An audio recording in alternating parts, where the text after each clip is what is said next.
Welcome back, everybody, to Delhi, and back to Here for Sweethearts. This is gonna be the last part, assumingly. There's only 2 chapters left, and I'm pretty sure I have to unlock them somehow. I'm not 100% sure, but I'm really excited. I really like this game. Oh. Huh? What? Was I supposed to do that yet? Was I supposed to play the first? Oh, I don't know. Okay, we're going into secrets. It's dark out before you know it. You promised Jackster you wouldn't try and get in trouble anymore, so you're making your way back towards your dorm before curfew can begin. You still have a bit before curfew, but it's good to start winding down early anyways. I don't know if I'm supposed to be playing this yet. As you cut through the courtyard in this brisk night, you catch something in the corner of your eye. In the distance, you can see a student sitting on a bench that's a bit a ways away from the courtyard. They're sitting all by themselves, face turned upward like a sunflower to the sun. You've still got time before curfew begins. I don't know if I'm supposed to be playing this yet, intending to introduce yourself. But you find as you get closer, it's almost as if the world around you begins to shift. You feel different. It's like the school begins to stretch further behind you the closer you get to him. And all the ambiance of the night, the crickets, the breeze, the rustling of the leaves, it's as if they're being tuned out by the strange new bubble you just entered. And before you know it, a moth! You're sitting beside them on this lovely night. You have to imagine they are aware of your presence, but they haven't said anything or even looked to you yet. His appearance is charming. His hair falls down the side of his face like waterfalls, and his eyes are big as saucers as he glances at the night sky, or he gazes at the night sky. You feel like you've never seen this student before, and it's strange. With features like theirs, you would recognize them, even just from passing them through the halls.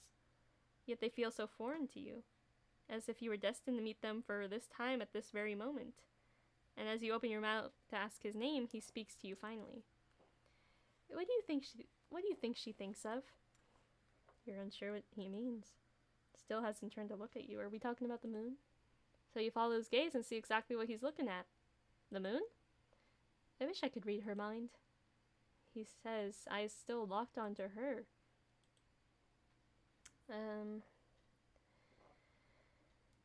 What do you think she thinks about?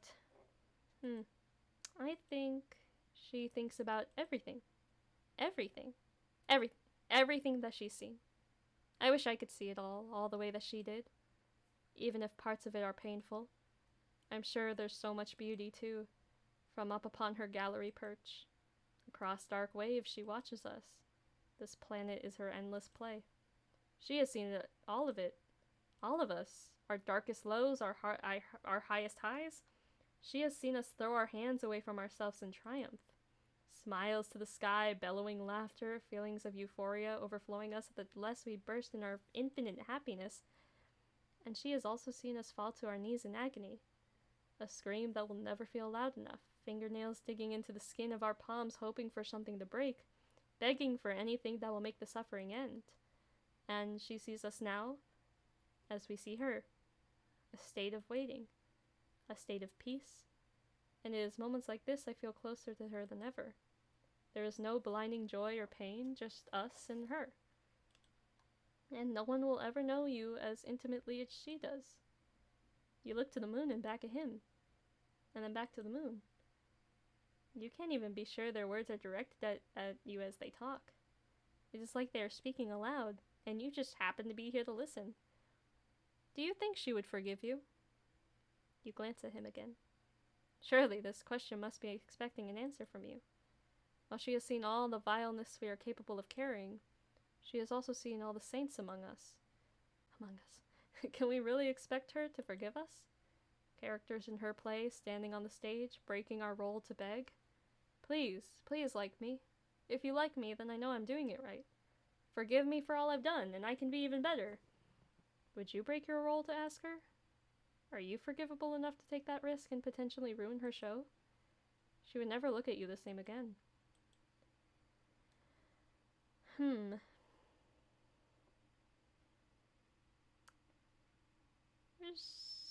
I don't know, I feel like I would ask her, can I lose this route?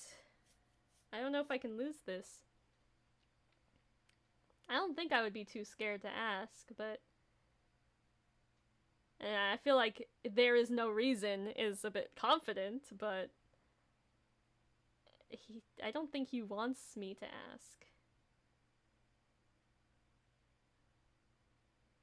I'm gonna say there's no reason and see what he says. Really? Of course there isn't. The moon has never demanded anything of you. She is content to exist alongside you, and she does not need you to apologize for living. To live is not to be sorry for living. It is to be thankful that you do. In that case... maybe I should think more like you. That would make me happy. And for a moment, I would feel like I can rest. Is this the student? Oh, I didn't even think about it! Are you the student? Blink if yes! No, don't blink if yes! In the corner of your eye, you can see more buildings at the campus begin to turn off their lights. You turn to the student you're with and tell him you ought to go back before curfew. That's fine. I'm going to stay here. I don't want to leave her alone. You understand. You wish him a nice night and head back towards your dorm. And as you glance back at him... and as you glance back at him from halfway across the field, his eyes stay ever fixated on the moon. Well, that was sweet. Yeah, so I'm not even gonna lie. I did know I needed to click on this butterfly. I just didn't know when, and I didn't know when to, like, interact with the route. But that was so sweet. That was so cute. Hold on. I have to drink water. My throat's hurting. But, I love a character who is in love with the moon. Like, that's such a fun concept. I'm talking as not VTuber Deli when I say this, but for my character story, I always thought that she would be in love with the moon. So my little VTuber Deli would be in love with the moon like that. And I think that's probably canon. I think it's canon. I think that would be cute. Also, I love moths. I love moths. Moths are like one of my favorite animals, if not my favorite animal. So, the night before, let's get into what we're actually here for. Finally, it's almost here. Tomorrow night, in fact, the long-awaited dance, the Starry Soiree. You heard about the first day you arrived at school. After weeks that felt like years, it's finally upon you now. So close you can taste it. You're all settled into your dorm as you think about tomorrow night. It's just about the only thing you can think of.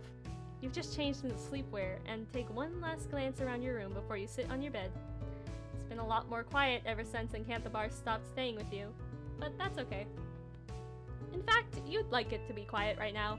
You need to focus after all. You roll out onto your bed and pull out a notebook. Flipping to an empty page, you grab a pencil and start jotting down notes of how you plan for tomorrow to go. Well, first things first. What are you going to wear? You've packed a few clothes from home with you, including the dressy stuff, just for an occasion like this. You're feeling like wearing... Ooh. A suit, a dress, something in between. I do like the something in between idea. However... I think I'm just gonna go with the dress. I've really liked dresses recently, actually. I used to be a something in between kind of person, but now I like dresses now. A dress sounds nice. Something flowy and light for the springtime weather. Oh yeah, something in between might be too hot also, if it's spring. Depending where you are, I guess. Not to mention you can never resist twirling around and watching your skirt float. That's what I'm saying! You gotta do the spin! A dress is a wonderfully fun option to wear tomorrow. So that sells what you plan to wear, but that's not the only thing you have to plan. There's still so much. Like, what are you gonna bring with you? You have a date to the dance after all. Ah, I forgot about that.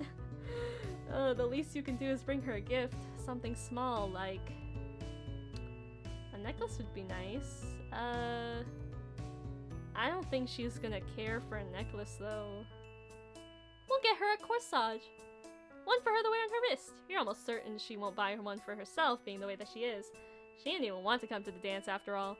Ever since last week, the school store has been stocking little dance gifts for the students to buy. See, that's so cute. This is such like a cool concept of life.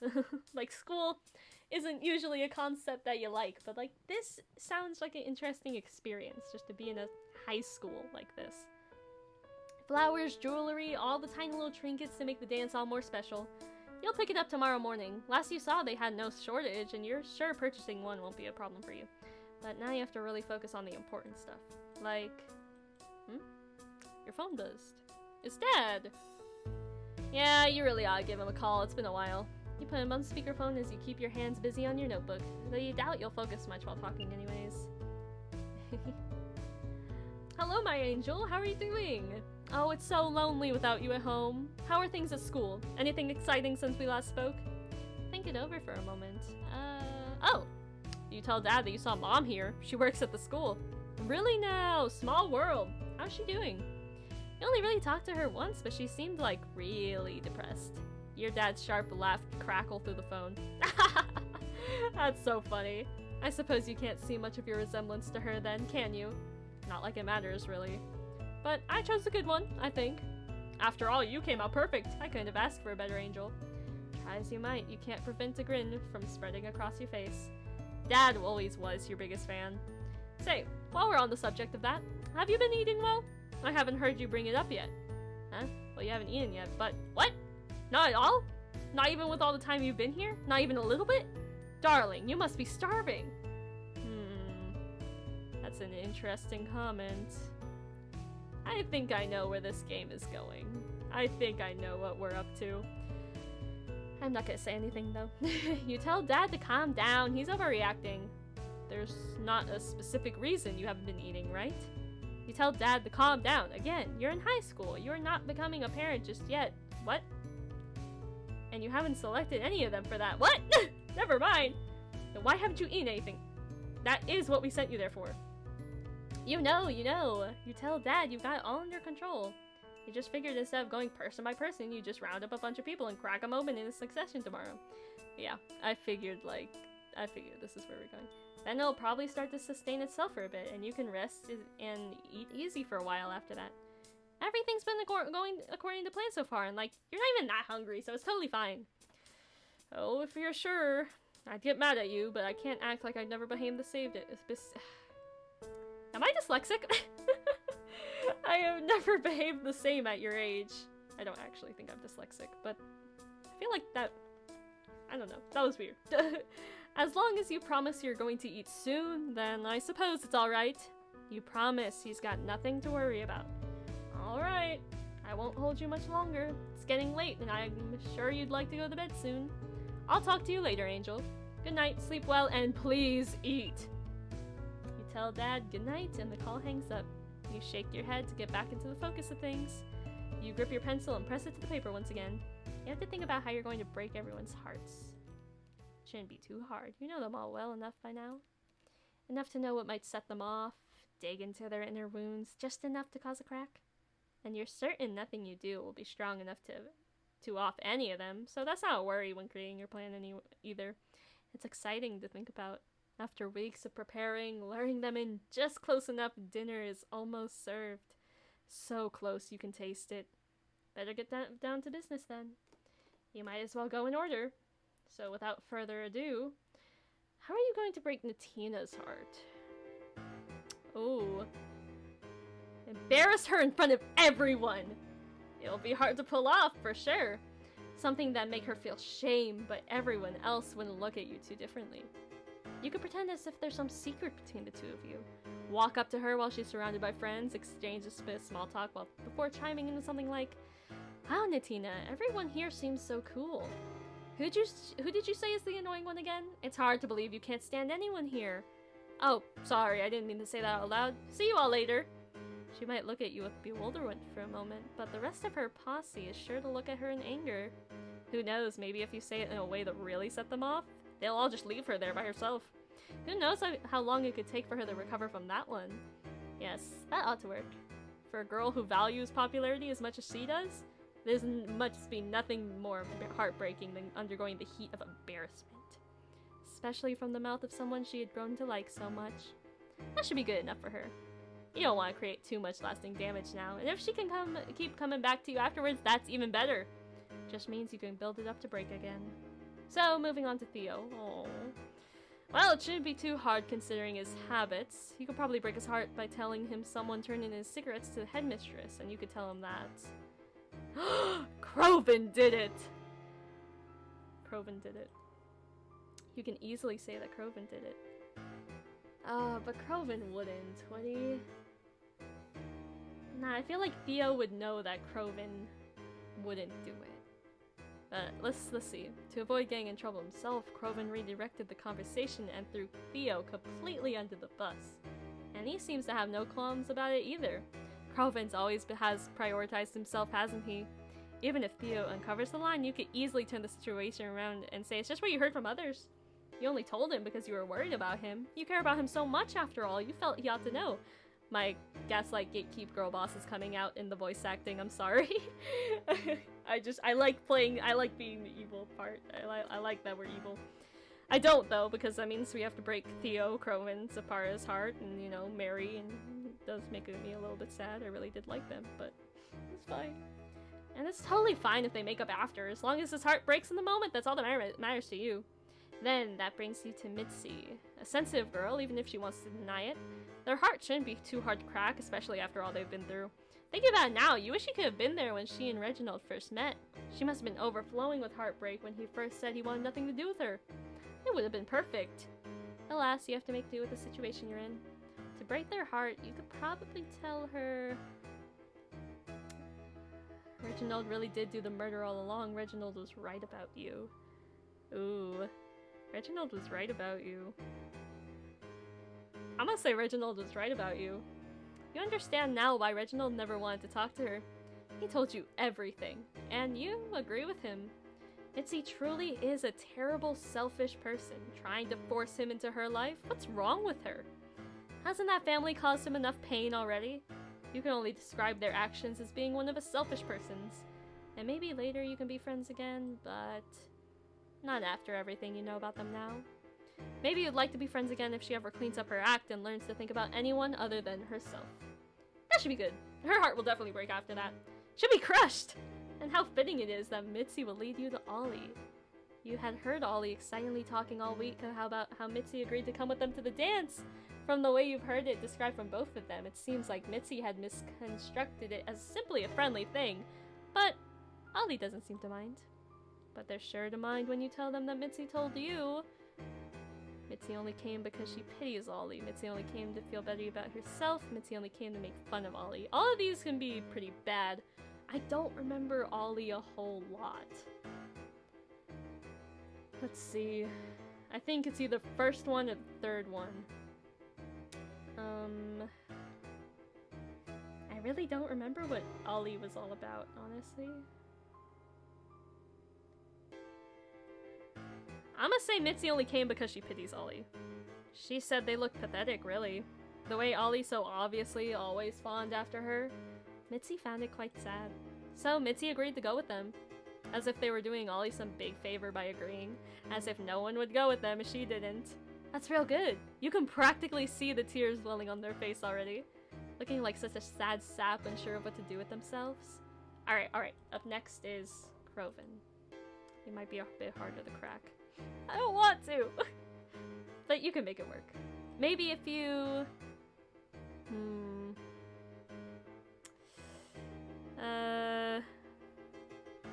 Let's tell him Bacillus is planning to dump him after the dance. Say that they confess to you in private, but you feel like Croven should know. That the headmistress detects Croven so much that she and the rest of their family have forbade Bacillus from seeing them. Bacillus doesn't plan to talk to Croven again once tomorrow comes. Even if Bacillus tries to say it's not true, it's exactly the kind of lie that is difficult to prove otherwise. And you're sure Croven will always have insecurity dealing with Bacillus from that point forward. He's sure to be pissed, and that's because his heart is sure to be broken. Then of course that does bring you to Bacillus. They're already high-strung as it is. Making them emotional is already an easy feat. So breaking their heart shouldn't be that much harder. If any drama between Croven and friends isn't enough to make some cracks and ruin their night, all you really need to do is Tell them everyone knows how Vasilis never gets in trouble. Tell them Krovan only spent time with them to... Oh! Oh, that's heartbreaking. I don't know if it's better than this, though. I need to think about it. Hold on, okay. Tell them everyone knows how Vasilis never gets in trouble. Vasilis did care about that a lot. But tell them Krovan only spent time with them to piss off the headmistress. Oh, I think that's brutal. It's believable enough. After all, Krovan already has his own friends. For what reason would he hang out with Vasilis? Because he likes them? Really? What a stupid assumption to make. Krovan only hung out with them because he knew it would make the headmistress mad, and he liked being a thorn in her side. Vasilis was merely a means to an end. And you can say that you know this because Krovan told you himself. But Vasilis should know. Because you care about them more than Krovan does, isn't that right? You'll just have to make sure you can keep them separated when you tell them these things. It might be tricky, but you can make it work. You always do. And you can't wait to see how they'll look when they react. Angry, panicking, crying. As long as they're heartbroken, that's all that really matters. And then up next would be Twyla. You feel your muscles tighten just thinking about her. Your jaw clenches and your hands grip your pencil with so much force, it feels like it could snap. You still haven't gotten to her heart yet. She is so frustrating. Everything you do for her and still nothing. You invite her to spend time with you and she turns you down. You try to talk to her and she's not interested in listening. You were sure she'd be someone like Vasilis or even Jackster, someone who appears rough on the outside but is easy to break down. And yet she provides you with the difficulty you never anticipated. Which in turn makes her all the more desirable. Because once you do have her heart, it'll be that much more satisfying to eat it whole. But it's fine, it's fine. You don't need her right now. You have everyone else to worry about, and all their little heartbreaks combined is sure to keep you fed until the end of the school year. So then that leads you to Gunter. Oh, Gunter, what a sweetheart he is. And you're sure his heart will be like that too. Sweet to the core. In fact, it seems like it'll almost be hard to break. The love he has for his friends and the school itself, it almost feels like a cushion, one that would protect his heart from breaking. Even when it seems like his classmates take advantage of him, he doesn't care because he loves them so much. But you've never met a heart that couldn't be broken. And so you'll be sure to break his when you tell him everyone thinks you're an accomplice. Oh. Tell him you're dying. That's not gonna work. Well, it might work. No, he trusts everyone too much. I'm not telling him I'm dying. A bit extreme, maybe. Will it break his heart? Definitely. You don't even have to do it the night of the dance. It might even be better if you wait until later. You'll just ask if you can hang out with him one day. He's sure to accept. And once you're together, you can tell him how comforting he is to be around and how happy you are to have him with you, especially because you just got diagnosed with a terrible illness and you're scared for what will happen to you. You can say it now, the way his face will drop, the way his eyes will brim with tears and his voice will crack and his hands will tremble.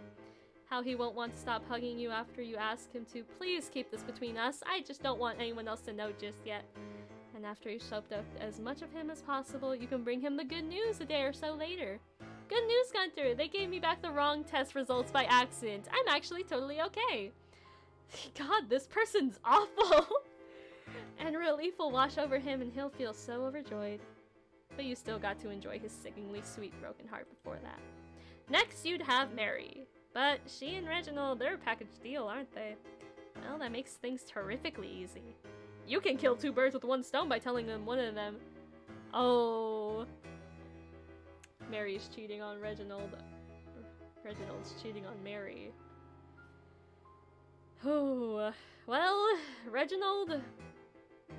Mary trusts Reginald way too much, but Mary doesn't have any friends other than Reginald, so who would she be cheating on Reginald with?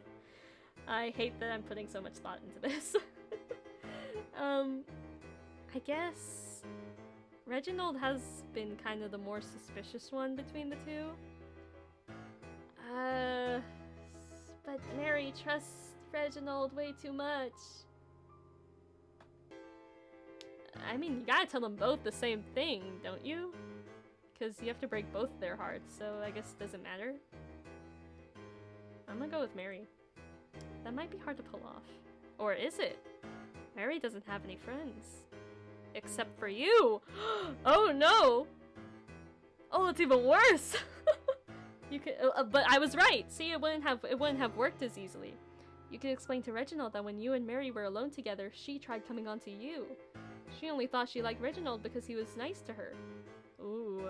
Unbeknownst to both of them, she rolls over for anyone who shows her a lick of kindness. It was only a matter of time before Mary found someone else to give her attention, someone to be her next heartthrob. That's terrible. This person's so awful. Deli, what the fuck is wrong with you? And who knows who else she'd want to leave him for if they smiled at her the right way. When confronted about it, it's sure to tear both their hearts into pieces. And you can't wait to see which one bleeds more. You're almost done now, just 2 parts left to go. First is Sapara. She's sure to already feel torn after what you plan to do with Theodore and Croven, but you need a guarantee that her heart will break, just in case. And luckily for you, a guarantee can come in the form of reminding her that her friendship is only temporary, telling her she needs to leave, telling her that her friends think she's a total head case. See, all these people like are genuinely good friends and trust each other too much. It's gonna be hard to put them against each other because why would you believe someone you just met over the person that you are friends with? So it's hard to tell her, oh, your friends think you're a total head case. So I'm gonna say, reminding her that friendship is only temporary. They were never going to be her friends forever. They only met her after they started coming to school here. So what does she think is gonna happen after? After everyone has graduated and left? Does she think they're going to come back for her? Of course they wouldn't. They have futures promised to be more successful than hers would ever be. And as for yourself, well, you'll be moving far, far away. So she might want to look into finding some new friends before everyone's time together is up. That'll be good. She's already a mess as it is. You could practically smell her insecurity the first time you met. And lastly, that leaves you with Jackster. You still don't know a whole lot about him, but you know enough. Enough to know you can break his heart by telling him they're planning to fire him. You overheard some of the other monitors talking about it at lunch. About how his way of getting him in trouble the other night was totally unprofessional. About how it was embarrassing for them and how they couldn't allow such a reckless and aggressive student on their team. Who knows how power hungry he could be and how he'd make the other students at school feel. They're planning to boot him sometime in the next few days, so you should enjoy it while it lasts. If only he had just let you go that day, maybe none of this would have happened. He's sure to feel hurt upon learning that. Small, simple, but should be effective. Even if it's not, well, you've plenty to feed on already. And that should be everyone. You study over your notes to yourself one last time before getting ready to settle into bed. Everything checks out. All your friends at school so far. Some heartbreaks will be more severe than others, but who knows? Maybe someone will surprise you with how torn they are over it. You aren't planning for any of them to die over it, but, well, you'll see. Accidents can't be helped, and you've waited long enough. You're hungry. And at this point, there's nothing you want more in the world than to eat. Oh, what are you looking at, little bird? Oh, there it is. There's the plot twist. Here to eat hearts. I guess so. Alright, let's get into it. Let's not waste a moment. Let's go to the dance. Let's go. Let's just go. Tonight's the night! Ah, look at all the people. You take in a big breath as you step into the main event. The courtyard is filled with students, more than you've ever seen at one time. It almost makes you wish you could have gotten to know some more of them, but it's probably best not to spread yourself too thin. You let your shoulders sit at rest and take it all in. You aren't planning to enact your plan right away or anything. Why would you? The night's just getting started. And it'd be super weird for you to immediately greet everyone by ruining their night. You'll let everyone get settled into the mood of the party, relax, have fun, and then in the middle of their partying, you'll pull one to the side with a, "Hey, I need to talk to you about something." Oh, you can't wait. But you'll have to if you want to seem natural. So for now, you're just going to mingle until a bit more time has passed. You step deeper into the courtyard, grazing past a few students, and... Oh, hey! Oh, Jackster. So dapper. Is that Jackster? He hasn't even seemed to see you. But he's still got that silly clipboard with him. You walk up to him and he greets you with a smile. Oh, hey, Dilly. I haven't seen you since detention. Wow, you look great. You thank him and say the same about him. But, about the clipboard? Oh, haha. Listen, I know it's the dance, but I still gotta make sure everyone's on their best behavior. Oh, Jackster. Wouldn't you rather relax tonight? Huh? Well, come on, this night's supposed to be fun, isn't it? Look at the lights. How much fun is he really going to have holding that and keeping a lookout on everyone all night? He got all dressed up and everything too. He should take this time to enjoy himself. No, you're right. You're right. I'll, drop this off somewhere. And then I'll join the rest of you. It'll be nice to have my hands free for a night. Yeah, that's all I'm saying. Jackster turns away from you with a smile, and he walks off to go drop off his things. There's an extra bit of pep in his step, and he's sure to have a nice time before you upset him later. God, we are evil. But before you can focus too much on Jackster... Who's this? Ah, and there she is. Oh, don't you look so cute? I saw you over there and I just knew I had to say hi. Gosh, Deli, doesn't the time just fly by? It feels like just yesterday we were meeting in the headmistress office. I was showing you around school. We ran into that dumb frog. And now look at us here. Hard to believe that was only a few weeks ago, huh? Oh, wait, this is my song. I requested it. I'll have to catch up with you later then. Tamaya promised she'd dance with me. Can you believe she asked me out? Here I thought I'd have to ask her. I was gonna get flowers and everything. I'm wasting my time. See you later, Deli. Well, that was nice. Though it does leave you curious. Where's your own date? Ugh, Twyla. You had messaged Twyla this morning, making sure she was still good to go. All she said is that she would be there. And then that was it. Didn't say what time she was coming or where she would meet you. But it's probably fine. Even if she doesn't show up, you've got plenty to do to keep you busy. Who's this? For a moment, you almost think it's her. But no, of course this isn't. She'd never call out to you with so much enthusiasm. Aw, they're so pretty. Look at this. Nice outfits. I'm so glad they got pretty outfits. And now I am excited. Oh my god, we were just talking to Natina just now? I'm surprised. I mean, it's just... Man, that girl sure is something. You tell Mitzi you understand. Tina can be a bit much, even at the best of times. But she's not all bad, and she actually likes you a fair amount. Ha! Dang! Though, I guess it's not that surprising. You're super likable, Deli. Yeah, I agree. You're a really nice friend, Deli. I don't remember the Ollie voice. I'm happy you came to our school. You want to dance with us for a bit?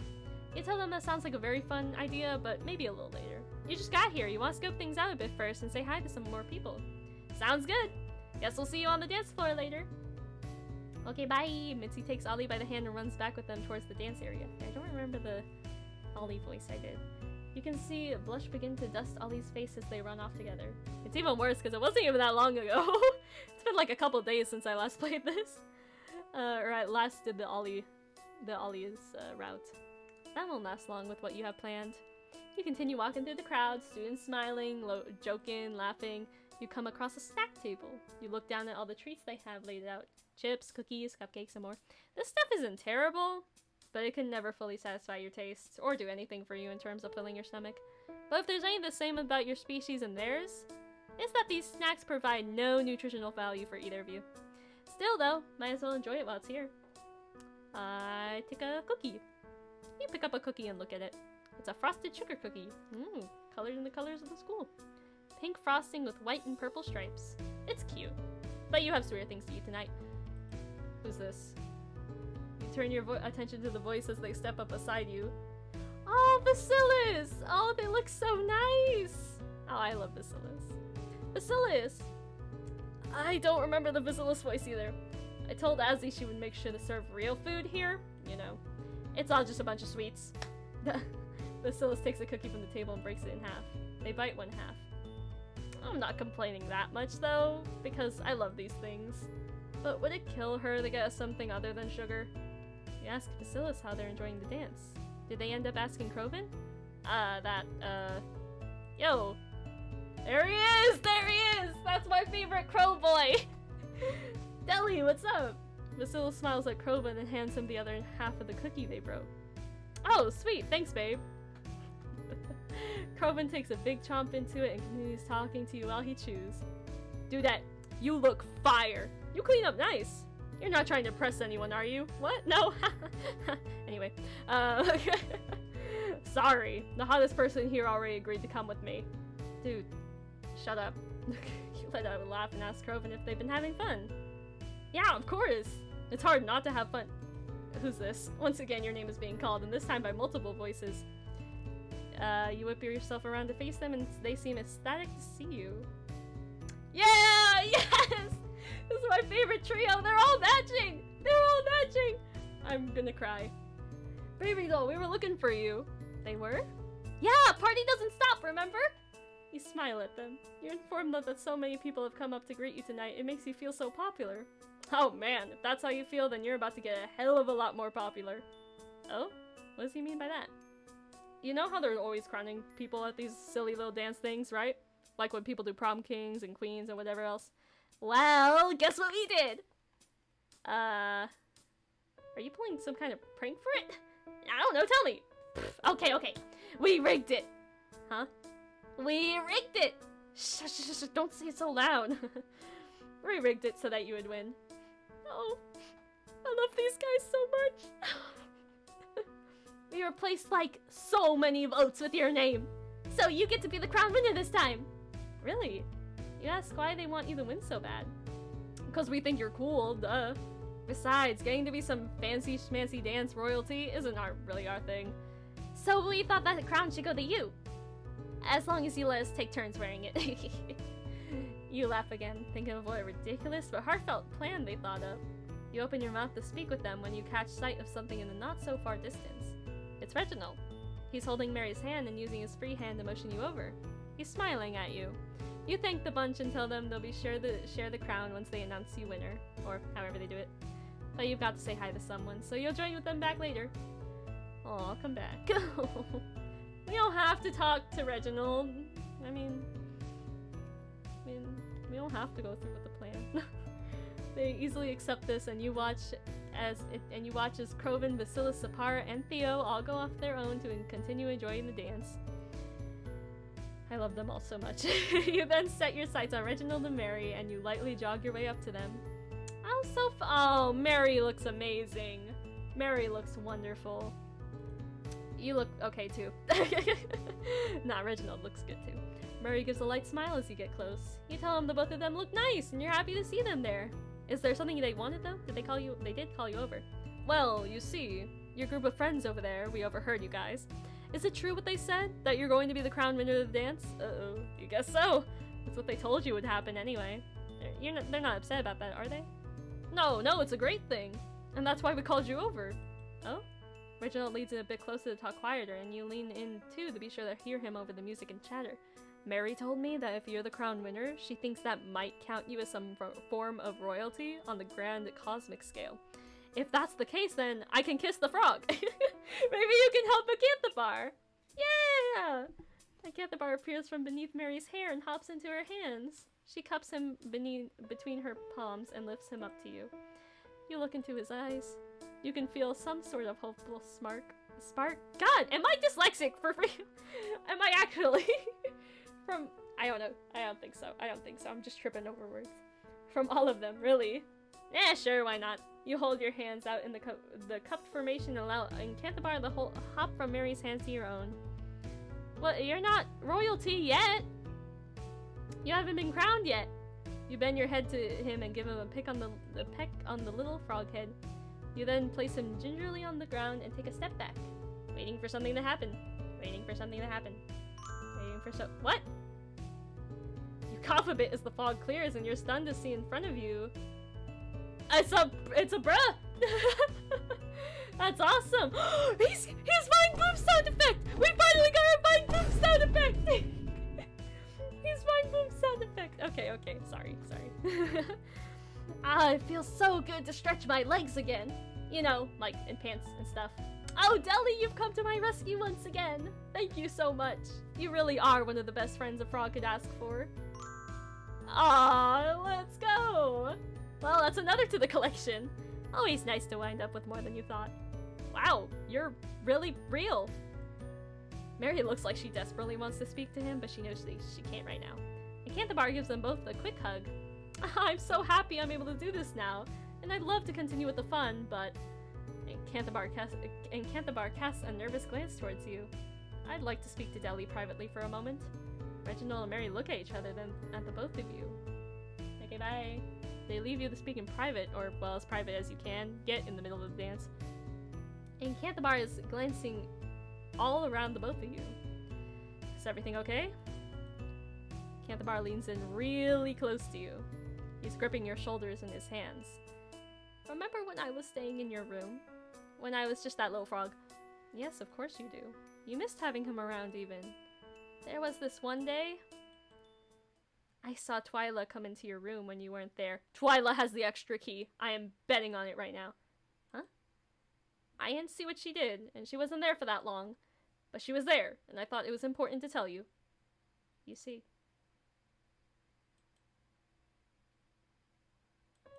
Whew! I feel so much better now that that's off my chest. So, good luck with all that.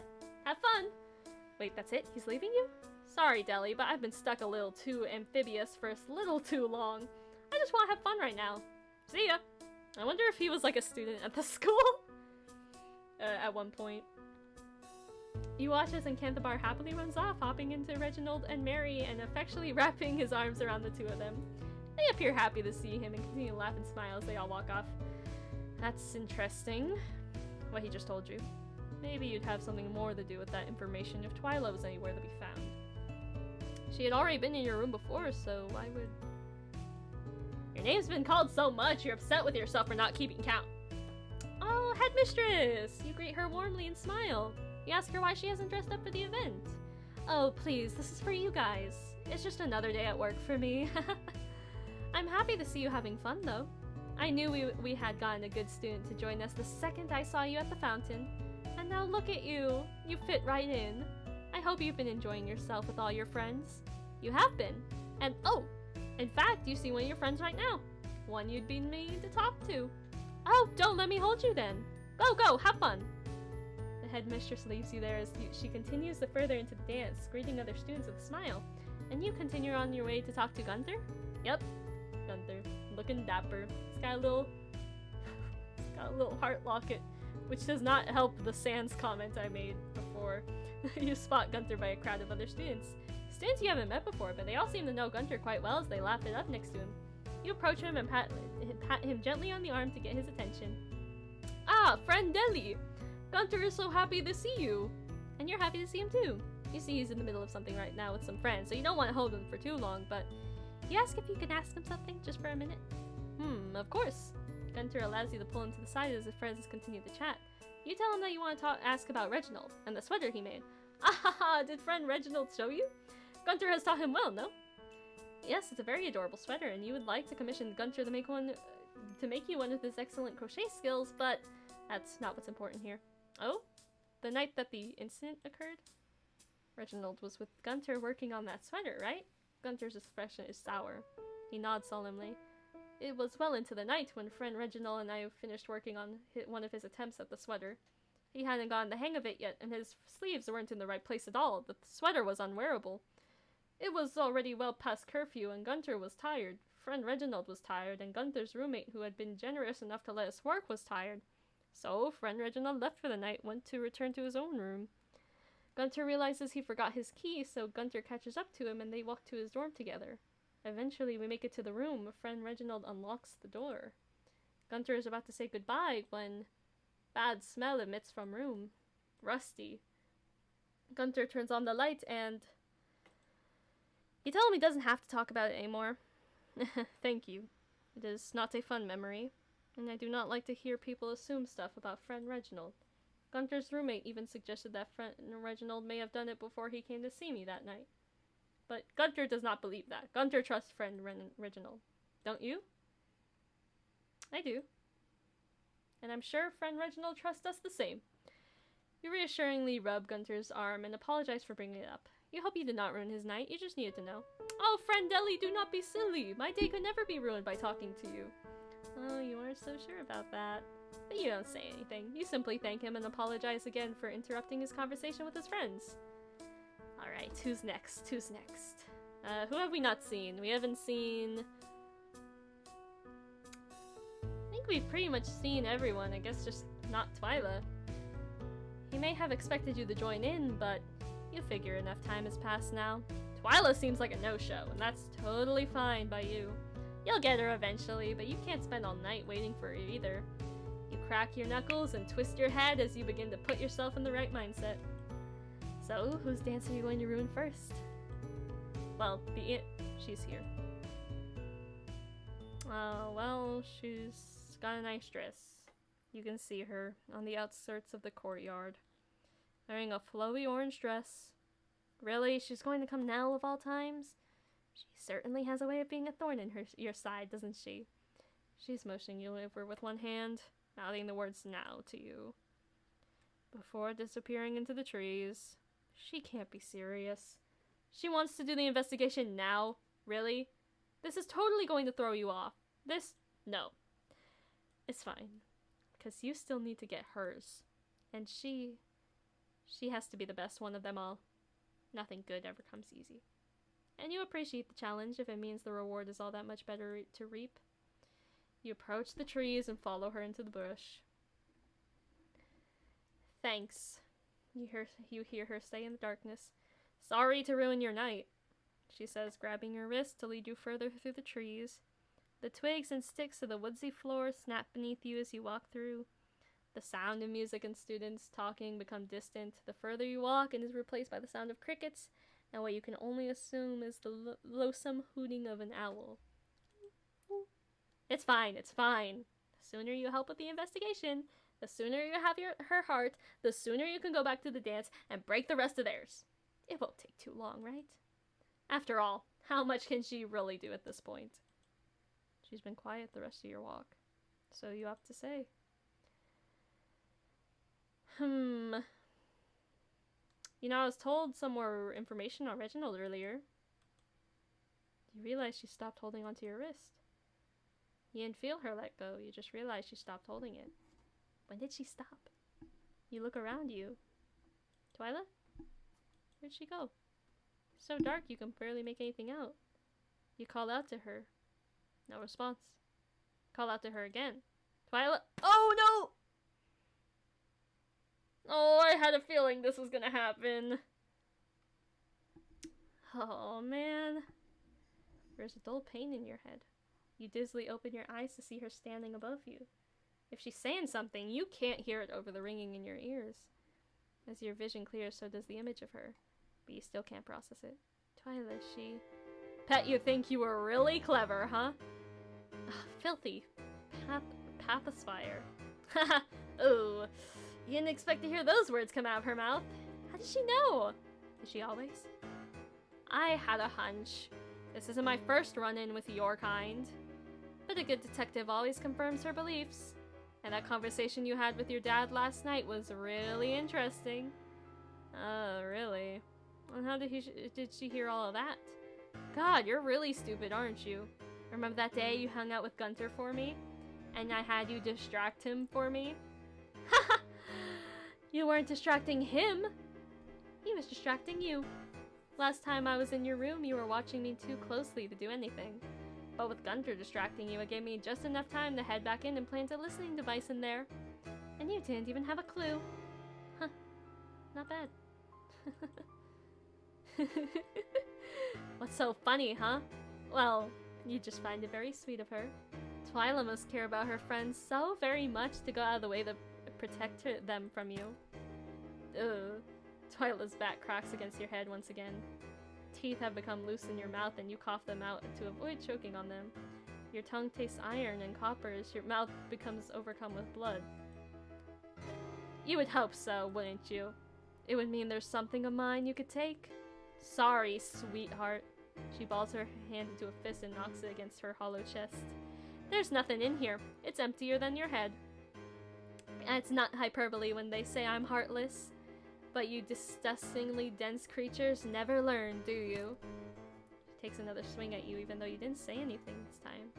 If you had the strength, you wouldn't be letting this happen to you. You wouldn't have even felt it. You would have crushed that bat in one hand and let the splinters fall to the ground. But you haven't eaten since you came here. You're no stronger than anyone else here. And you were reckless to do that. And no, I'm not doing this for them. If you pulled this stunt at any other school, I would not care to break all their hearts, bleed them dry, kill the whole student body, I don't care. But this school, it's the one I go to. And I'm not having someone messing up stuff in my school while I'm here. Cause you know what I did to the last kid that tried to mess things up for me? Did you actually kill them off? Another hit of her unforgiving bat. It's begun to feel like she's trying to hit your head clean off your body. So it was her who did the murder then. The one she's been so vehemently investigating? You really are stupid. Do I need to spell out the weapon for you next? You understand. It's not investigation so much as it is a framing. She expects to get away with it? Already have. Just like this one. By the time they find your body in the morning, you'll have bled out onto the soil and be nothing but another scandal they swept under the rug. I knew it. Nothing left to say. No last words. Could have at least taken me to dinner first. Dang. That's not how I wanted this game to end.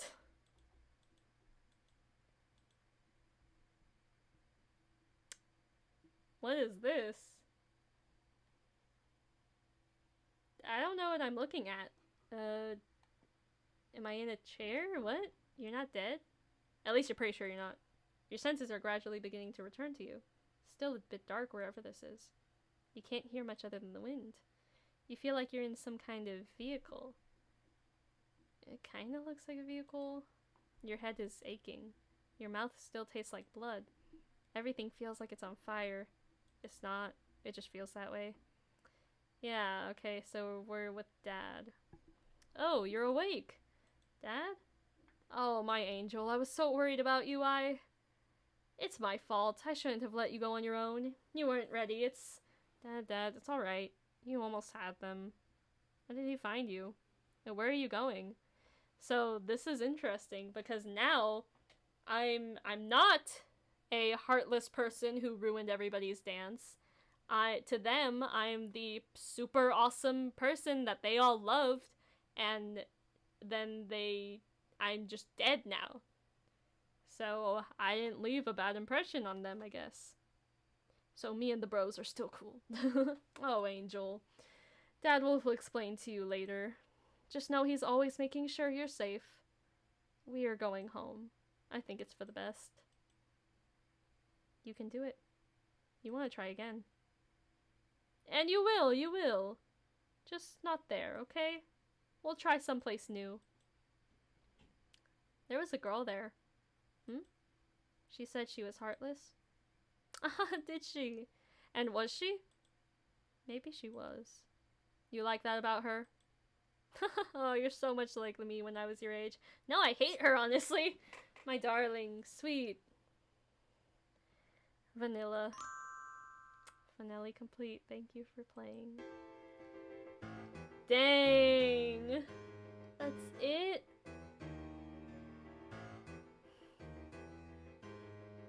You can't see it, but I'm doing like this, like the really frown face right now. Like where it looks like it's like a C. Yeah, I'll put the emoji. Man! Awesome game. Awesome game. I'm so happy I played this. I'm also really upset though. I was hoping that it would be like... I kind of wanted to see what would happen, like if we did break all their hearts, but I guess it's better that we didn't, because I didn't want to see them go through that either. I was just a little curious though.